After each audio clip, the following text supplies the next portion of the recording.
하나님의 생명의 말씀은 히브리서 13장 1절에서 13절까지 이르는 말씀입니다.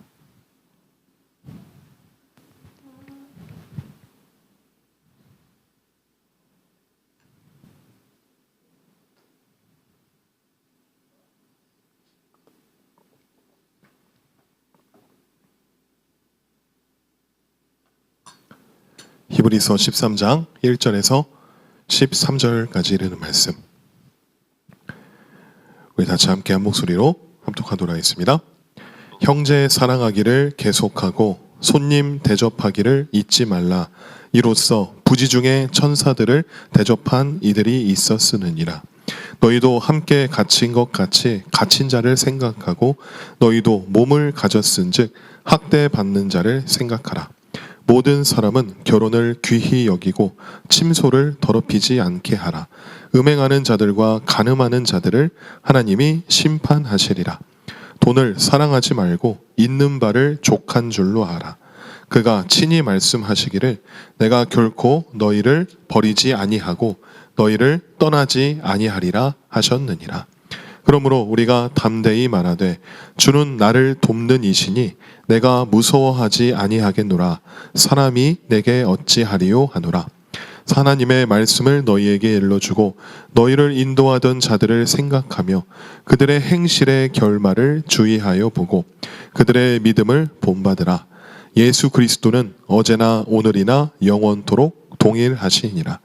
여러 가지 다른 교훈에 끌리지 말라. 마음은 은혜로서 굳게 함이 아름답고 음식으로서 할 것이 아니니 음식으로 말미암아 행한 자는 유익을 얻지 못하였느니라. 우리에게 제단이 있는데 장막에서 섬기는 자들은 그 제단에서 먹을 권한이 없나니 이는 죄를 위한 짐승의 피는 대제사장이 가지고 성소에 들어가고 그 육체는 영문 밖에서 불사름이라. 그러므로 예수도 자기 피로써 백성을 거룩하게 하려고 성문 밖에서 고난을 받으셨느니라. 그런즉 우리도 그의 치욕을 짊어지고 영문 밖으로 그에게 나아가자. 아멘.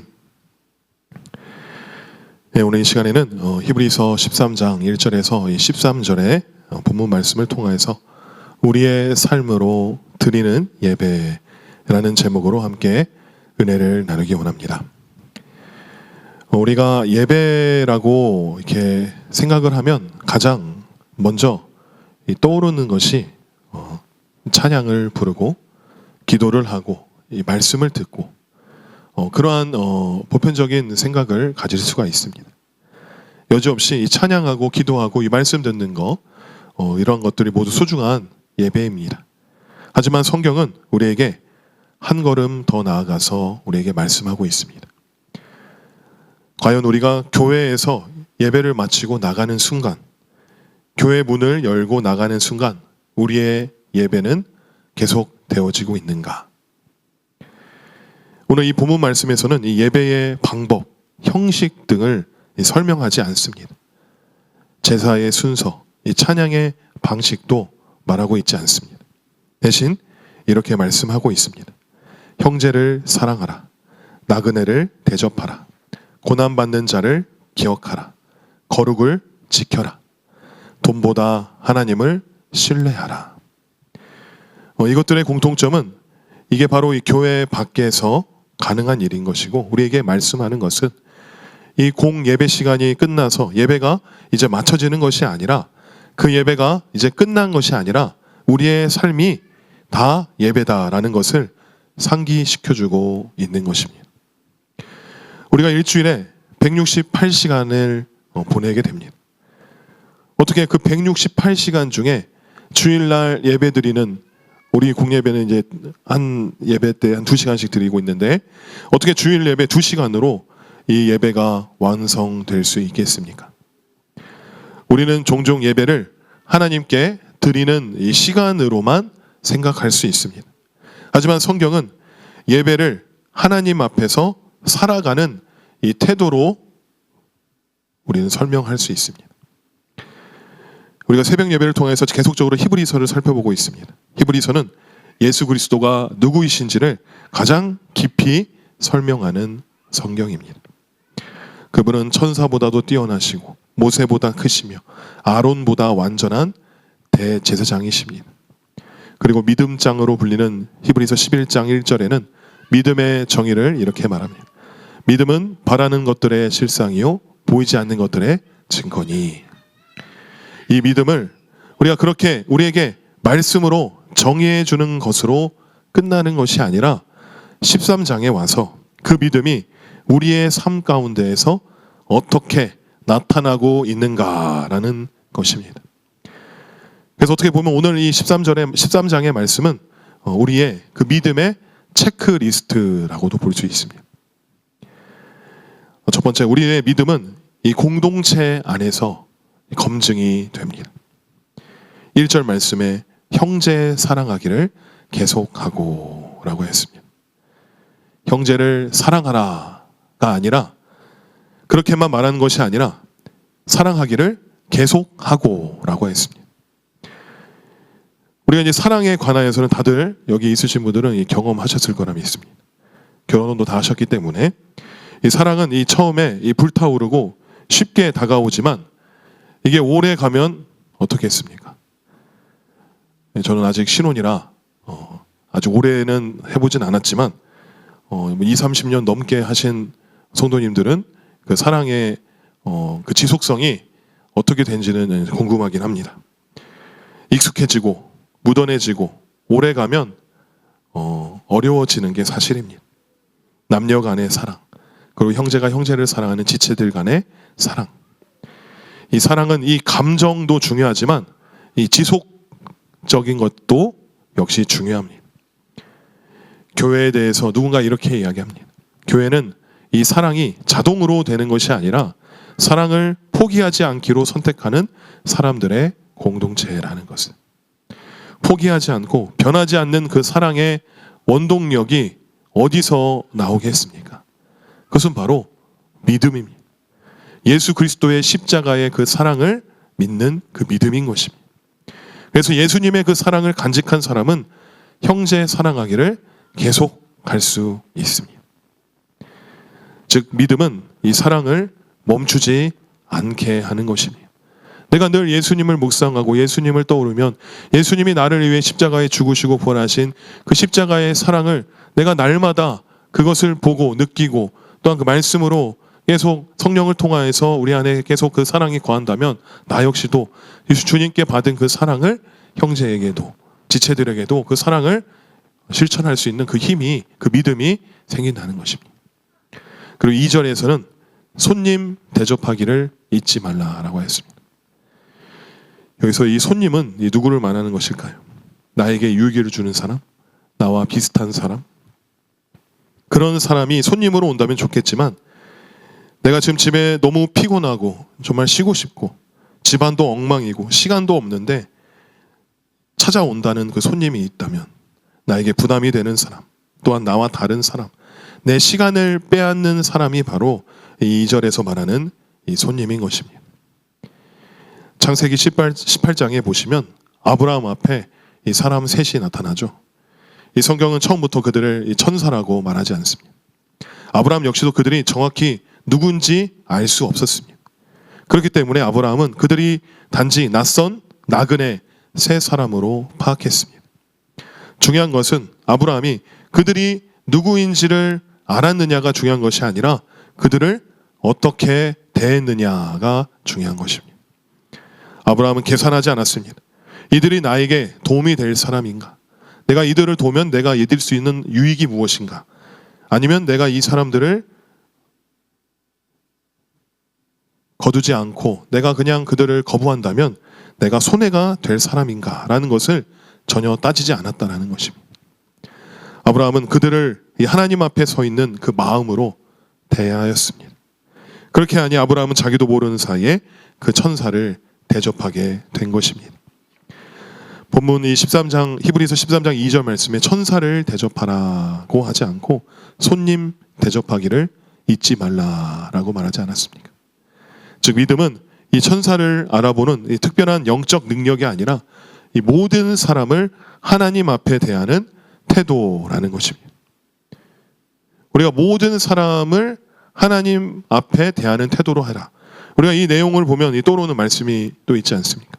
우리가 주일 오후 예배 때 우리 목사님 강의를 들으면서 이 선교적 교회 그 일의 소명 때 골로새서 3장 23절 말씀, 무슨 일을 하든지 마음을 다하여 주께 하듯 하고 사람에게 하듯 하지 말라. 이 말씀 우리가 잘 알지 않습니까? 결국 사람을 대하는 태도와 하나님을 향한 예배가 분리되지 않았다는 것입니다. 아브라함은 사람을 대했지만 그 사람에게 주께 하듯 대했고, 그래서 그의 행동은 이 사람을 향한 친절이 아니라 바로 하나님께 드려진 예배의 모습이 된 것입니다. 그래서 히브리서 13장 2절의 내용이 누구를 만날지 알 수 없으니 손님을 대접하라는 것이지 않겠습니까? 창세기 18장에서는 이 사람을 하나님 앞에서 대하면 그 만남이 예배가 되는 것이다. 골로새서 3장 23절에서는 사람이 아니라 주께 하듯 살아갈 때 삶 전체가 예배가 된다라는 것입니다. 즉 진짜 믿음은 이 교회 안에서 예배 시간 안에서만 드러나는 것이 아니라 사람을 대하는 태도, 또한 일상의 선택, 관계의 순간마다 주께 하듯 살아가는 그 삶으로 나타난다는 것입니다. 이것이 바로 히브리서 13장이 말하는 믿음인 것이고 아브라함이 살았던 삶이고 골로새서가 우리에게 요구하는 우리의 삶으로 드리는 예배인 것입니다. 3절 말씀에 갇힌 자를 생각하고 학대받는 자를 생각하라고 하였습니다. 여기서 생각하라라는 말은 말 그대로 기억하라라는 그런 의미에서 끝나는 것이 아니라 자기 일처럼 여기라라는 것입니다. 우리가 매일 이 각자의 처소에서 다윗의 장막을 하고 있지 않습니까? 그때마다 우리 여러 기도 제목을 놓고 기도합니다. 그 중에서 우리 나라를 포함한 다른 나라들을 위하여 기도하고 있습니다. 끊임없이 전쟁으로 인하여서 그 사회적 붕괴로 인하여서 테러와 기근으로 고통받고 있는 나라들을 위하여 기도하는 것은 단지 그들이 불쌍해서가 아니라 오늘의 이 3절 말씀처럼 갇힌 자, 학대받는 자, 고통받는 자, 희망과 소망이 사라진 자들을 내 형제의 일처럼 전심으로 하나님께 기도하는 것이지 않겠습니까? 이 믿음은 남의 아픔과 고난을 외면하지 않는 것입니다. 이 4절에서는 모든 사람은 결혼을 귀히 여기고 침소를 더럽히지 않게 하라라고 했습니다. 이것은 무엇을 뜻하는 것입니까? 바로 이 사적인 영역에서도 우리의 믿음이 증명되어져야 한다는 것입니다. 우리는 이 얼마나 음란한 세상 가운데 살아가고 있습니까? 뉴스와 미디어를 보면 이 기상천외한 이유로 이혼을 일삼는 경우가 정말 허다하지 않습니까? 한 부부가 이혼 상담을 받으러 왔습니다. 근데 그들 부부의 관계 가운데 직접적인 외도는 없었습니다. 그러나 남편은 오랫동안 그 익명 채팅과 음란한 온라인 대화에 몰두해 있었고, 그래서 그 시간과 마음은 더 이상 그 아내를 향하지 않았습니다. 그래서 아내는 이렇게 말했습니다. 남편은 몸의 집에 있었지만 남편의 마음은 이미 다른 곳에 가 있었습니다. 이 부부의 이혼의 이유는 바로 행동보다 이 부부 사이에 지켜져야 할 친밀함의 경계가 무너진 것입니다. 이 사전에서 말씀하고 있는 것은 이 음란의 문제가 단순한 개인의 그 은밀한 습관을 말하는 것이 아니라 배우자와 나눠야 할 마음의 자리를 빼앗는 그 문제가 된다는 것입니다. 그래서 이 히브리서 13장 4절 말씀은 행동 이전의 관계의 거룩을 지키라고 말씀하는 것입니다. 즉 침소를 더럽히지 말라는 말씀은 단지 육체의 문제에서 끝나는 것이 아니라 마음과 친밀함의 방향을 지키라는 말씀인 것입니다. 그리고 5절에서 6절에서는 돈을 사랑하지 말고 있는 바를 족한 줄로 알라라고 했습니다. 저는 개인적으로 이 말씀이 저에게 정말 위로와 힘이 되는 말씀입니다. 예수님을 믿고 소명을 받아서 주의 길을 가고 있는 저에게 물질에 대한 그 탐심을 저버리게 하시고 또한 있는 것으로만으로도 만족감을 주는 그 자족감을 주신 것에 대해서 너무나도 감사함을 느낍니다. 제가 신대원 다니던 시절, 신학대학원을 다니던 시절 6학차쯤에 이 모교에서 이 교육 전도사로 임명받아서 처음으로 그때 이 전도사 교육자를 시작했습니다. 그 전까지는 이 교회 내에서 이 간사로 생활하였습니다. 그래서 교회 밥 얻어먹고 가끔 이 성도님들이 맛있는 거 사 먹으라고 용돈 조금 주신 거 말고는 뭐 어디 들어오는 수입은 전혀 없었습니다. 그리고 교회의 상황이 막 성전 건축되는 시즌이어서 재정 상태가 그리 좋지 않았습니다. 그래서 이 교회 내에서 이 수련회를 준비하다든지 또한 교육부서의 예산을 짤 때에 교회에서 이 재정 지원을 받는다라는 것은 불가능했고 오로지 이 기도로 성도님들의 후원과 찬조가 들어오기를 바라며 그렇게 했었습니다. 그럼에도 불구하고 그러한 어려운 재정 가운데서도 부족하지 않고 넉넉히 채워주셨고 매년 재정의 어려움으로 하지 못했던 것이 하나도 없이 은혜로 그 일들을 해나갔던 기억이 있습니다. 그러다가 어느덧 제가 이제 교육 전도사로 임명받고 주일 학교 부서를 맡았습니다.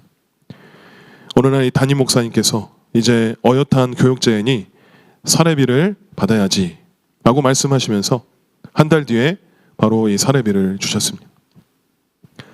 제가 이 직장 생활이나 이 사회 생활을 해본 적이 없습니다. 그저 일반 대학원 풀타임으로 연구원 생활을 하면서 연구비 조금 받아봤던 게 전부고 또한 제가 전역하고 나서 호주로 워킹 홀리데이 가서 이 알바 돈 번 게 전부였는데 그것도 주의 일을 섬기면서 이 교회의 상황이 어려움에도 불구하고 교회에서 그 사례비를 처음 받았을 때의 기쁨과 감사는 아직까지도 잊혀지지 않았습니다. 약 10년 전이었습니다. 그때 이 사례비 30만 원을 받았습니다.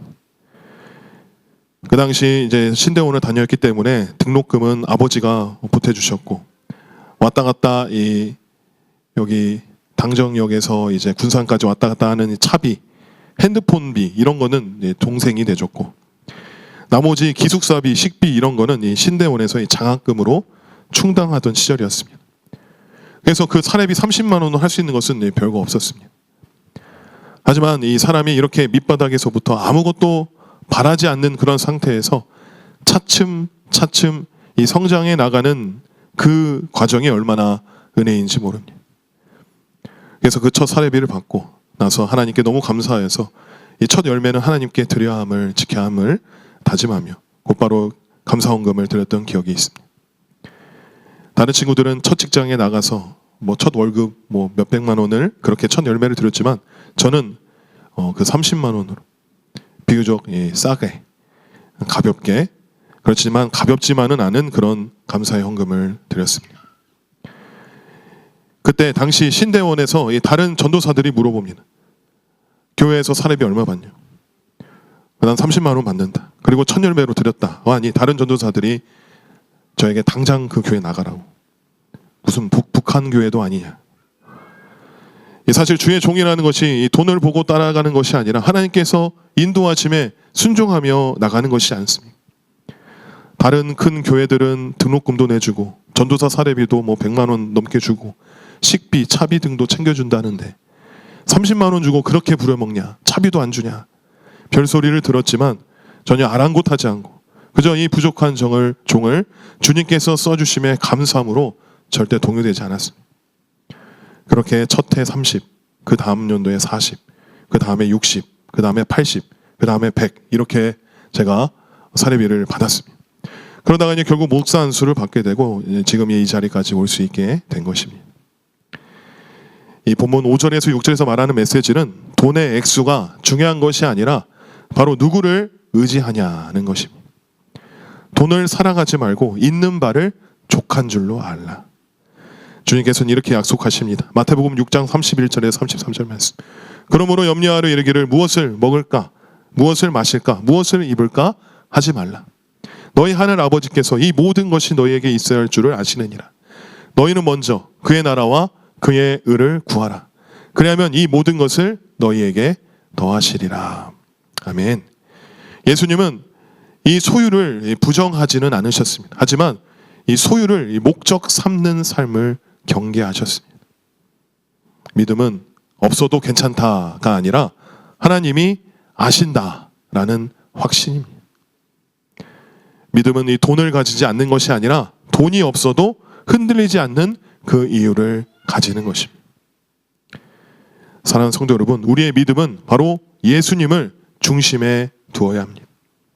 7절 말씀에 너희를 인도하던 자들을 기억하라 라고 했습니다.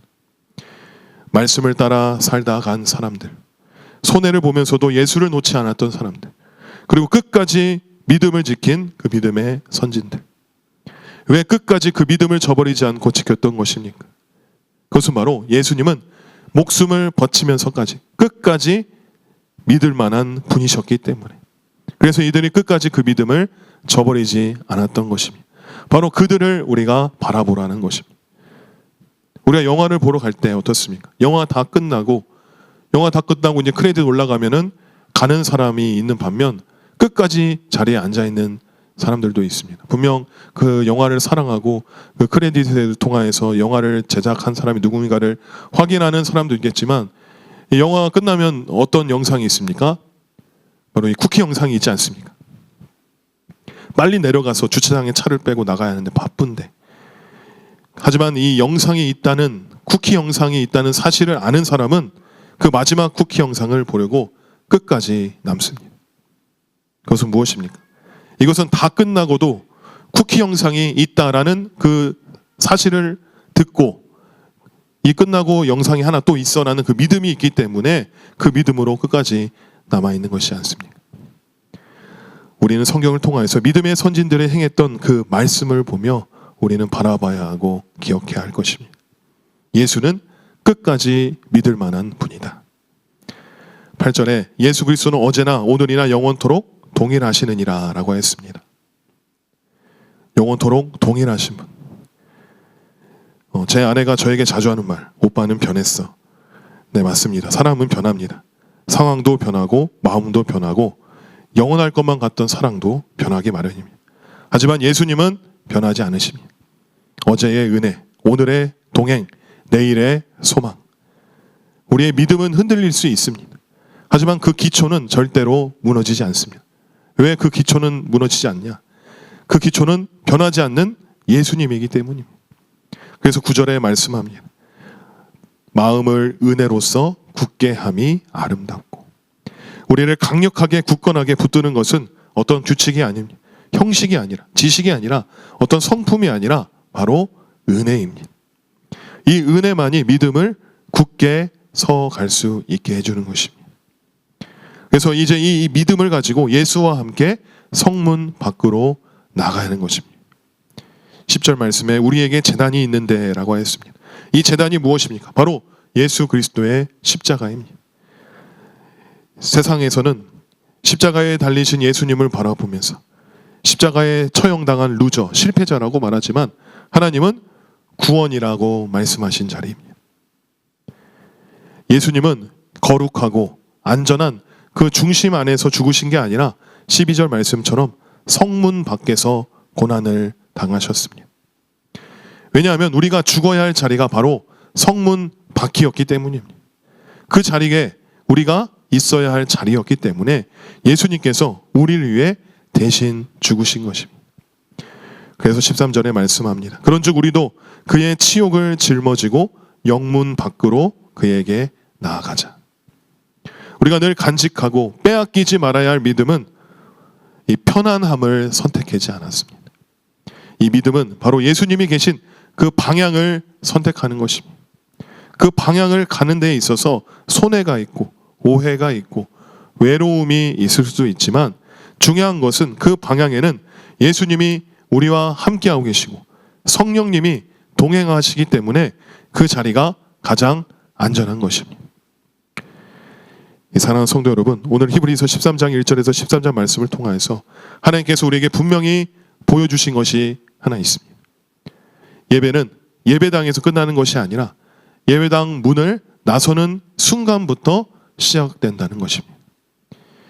형제를 사랑하는 자리에서, 또한 낯선 사람을 대하는 태도에서, 또한 고난받는 자를 외면하지 않는 그 선택에서, 아무도 보지 않는 자리에서 그 거룩을 지키는 순간에서, 이 돈보다 하나님의 약속을 신뢰하는 그 결정 속에서, 그리고 무엇보다 예수님이 계신 방향을 따라 성문 밖으로 나아가는 그 걸음에서 우리의 예배는 계속되는 것입니다. 그래서 오늘 우리는 다시 한번 고백합니다. 믿음은 말이 아니라 삶인 것이고 신앙은 고백이 아니라 방향인 것이고 예배는 시간이 아니라 태도, 자세인 것입니다.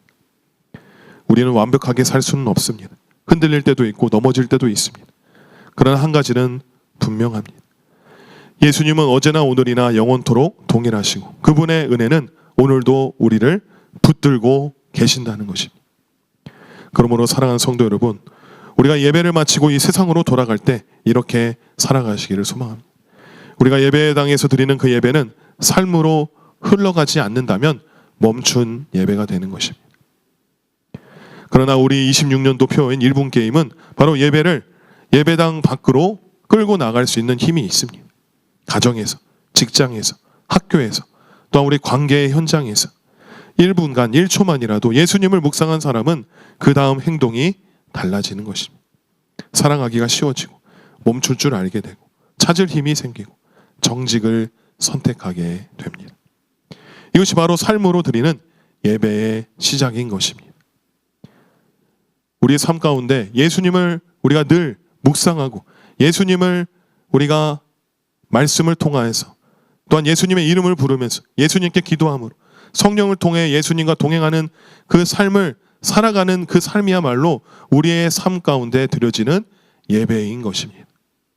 그래서 우리 모두가 함께 성령님을 의지하여서 성령님, 예수님과 함께 동행하는 삶을 살아가게 해주시옵소서.